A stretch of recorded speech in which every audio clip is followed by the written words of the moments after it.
믿거나 말거나 괴담들. 첫 번째 이야기, 어린아이를 데려가는 탱구를 마주하게 되었다. 어느덧 20년이 훌쩍 넘은 옛 이야기입니다. 내가 초등학생이던 무렵, 시골 할머니 댁에 놀러 갔을 때였고, 할머니 댁은 옛날 양잠을 하던 집이었기에 낡았지만 무척 커다란 집입니다. 할아버지는 내가 태어나기 전에 돌아가셔서 이모네 가족과 할머니만 그 집에 살고 있었습니다. 할머니 댁에는 옛날 가구나 물건이 잔뜩 있어서 나를 비롯한 손자들은 그 큰 집을 탐험하며 노는 것을 무척 좋아합니다. 근처에는 마산 궁술로 유명한 신사가 있는데 거기에는 예로부터 탱구가 나타난다는 전설이 내려오고 있었고 어머니도 어릴 적에 거기서 이상한 것을 몇 번인가 봤다고 합니다. 내가 이상한 일을 겪은 것은 딱 추석 무렵이었고 아직 늦여름이라 한창 더웠던 것이 기억이 납니다. 여느 때처럼 각 집안이 할머니 댁에 모였습니다. 같은 또래인 손자들끼리 이리저리 집안을 돌아다니며 탐험을 시작했지요. 내가 손자 중 가장 나이가 많았고 이모네 사촌 여동생이 1살 연하 그리고 그보다 어린 서너 살짜리 아이들 2명이 더 있었습니다. 다 같이 점심을 먹은 후 2시간 정도 이리저리 바깥에서 놀다가 들어왔고 놀다가 지쳤는지 집에 오자 어린 동생 둘은 낮잠을 자기 시작합니다. 심심해진 나는 1살 어린 사촌 여동생과 함께 원래는 누에를 키웠던 2층의 다락방으로 향했습니다. 평소처럼 대들보를 타고 오르거나 오래된 가구 위에 올라가곤 하며 놀고 있었지요. 창문에서는 오후에 햇볕이 스며들어 희미하게 2층 안을 비추고 있었습니다. 아이였던 나는 가구 위에서 큰 골판지 상자 2개가 쌓여 있는 것을 보고 거기로 뛰어내려 보기로 합니다. 상자 위에 떨어지자 어마어마한 먼지가 뭉게뭉게 피어올랐습니다. 내가 뛰어내린 탓에 상자가 무너져 안에 들어있는 것이 보였고 뭘까 하고 안을 보니 탱구 가면과 부채, 축제용 의상 같은 게 들어있었습니다. 그러고 보니 신사에서 축제가 열리면 삼촌이 종종 이 옷을 입고 무대 위에서 춤을 추곤 했습니다. 상자 안에는 그 밖에도 다양한 옛 물건들이 들어있었기에 우리는 한동안 신나게 그 안을 들여다봤습니다. 그런 도중 갑자기 사촌 여동생이 입을 열었습니다. 오빠, 여기 문이 있었어?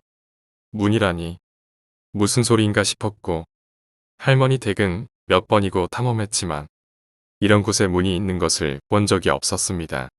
그런데 확인해보니 정말 문이 있습니다.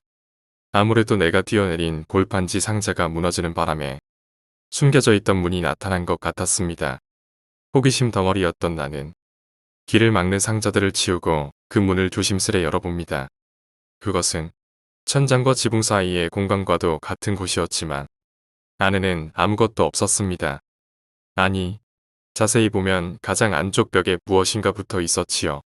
붙어 있는 것이 무엇인지 궁금해서 참을 수 없던 나는 우선 안으로 들어가 보려 했고 사촌 여동생도 따라왔습니다. 하지만 바닥이 이상한 느낌이 들었고 다른 방들처럼 튼튼한 느낌이 아니라 얇은 판 같은 느낌입니다. 어쩔 수 없이 나는 종횡으로 몇 개씩 놓여진 대들보 위를 나아갔습니다. 그 안은 높이도 낮아서 초등학생인 나조차 서서 걷는 게 힘들 정도로 천장이 낮았습니다. 벽에 창문 하나 없었지만 바깥에서 빛이 틈새로 새어들어왔기에 안을 보는 데는 큰 문제가 없었지요. 그리고 겨우 가장 안쪽까지 도착해서 나는 벽에 붙어 있는 것을 보고 말았습니다. 그것은 한 장의 부적이었고 다만 어째서인지 위아래가 뒤집힌 채 붙어 있습니다. 그뿐 아니라 더욱 이상하게도 붙어 있는 것이 아니라 나뭇대로 찔려 꽂혀 있던 것이었습니다. 지금 생각하면 도대체 무슨 정신으로 그딴 짓을 했는가 후회스러울 따름입니다. 하지만 그때는 어린아이여서 별 생각이 없었을 것이었고 나는 그 나뭇대를 뽑고 부적을 잡아 이리저리 살폈습니다.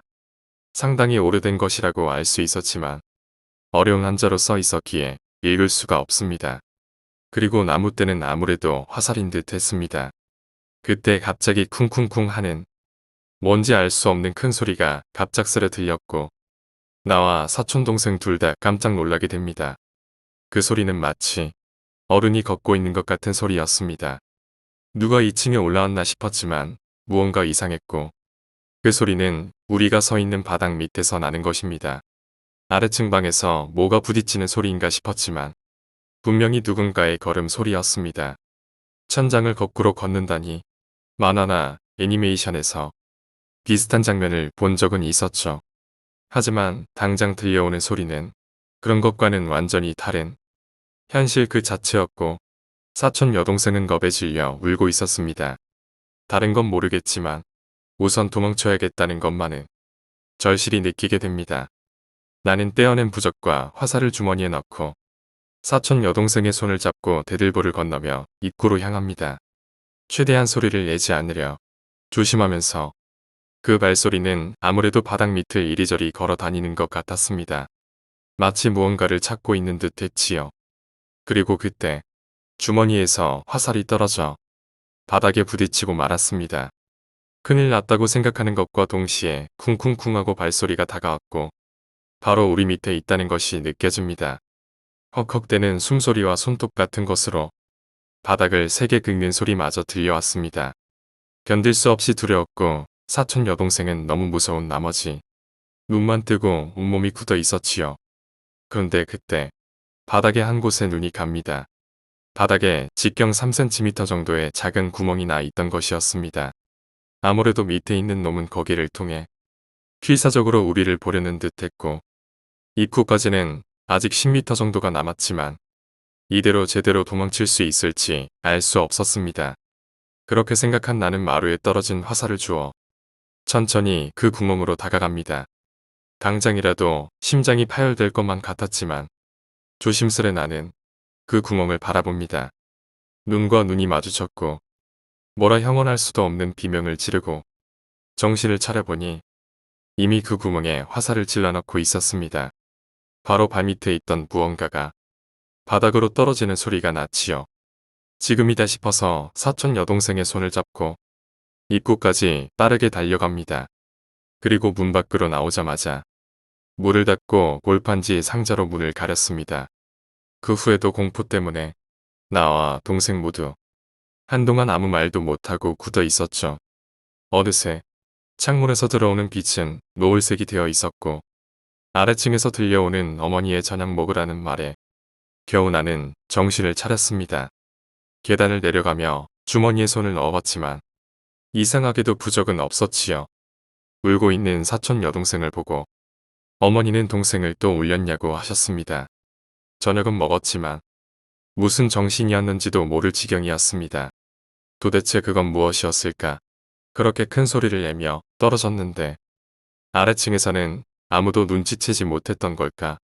사촌 여동생네는 저녁을 먹고 집으로 돌아갔지만 우리 집은 멀었기 때문에 며칠 더 묵고 갈 예정이었습니다.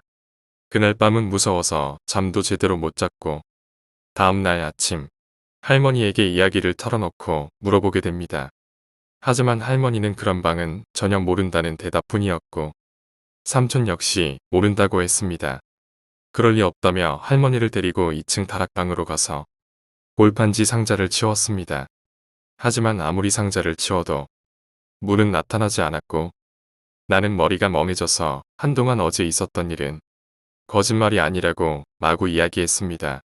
하지만 그래봐야 믿어주지 않을 것이라 느끼고 포기합니다. 내 이야기를 들은 할머니는 이렇게 말해주셨습니다. 이 근처는 옛날부터 탱구님이 사람을 데리고 사라진다는 전설이 있었단다. 특히 아이들을 데리고 간다고 말이지. 그래서 탱구님을 달래기 위해 신사에서 축제를 하게 된 거야. 너도 신사에 가서 참배하고 오면 괜찮을 거란다. 그 후 나는 어머니와 함께 신사에 가서 참배를 했고 어머니는 내 말을 믿어주신 것인지 부적은 무척 감사한 물건이니 함부로 만지면 안 된단다.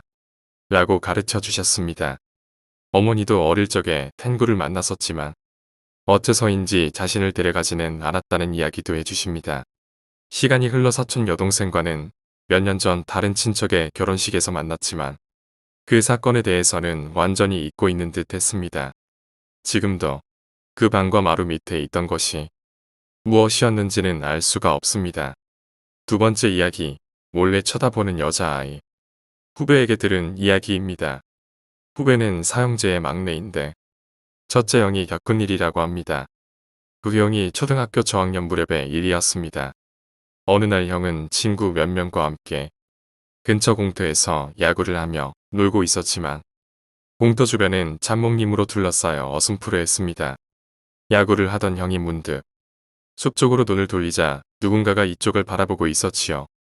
자세히 보니 그것은 자신과 비슷한 또래의 여자아이로 나무 뒤에서 얼굴을 반만 내밀어 이쪽을 가만히 보고 있었습니다.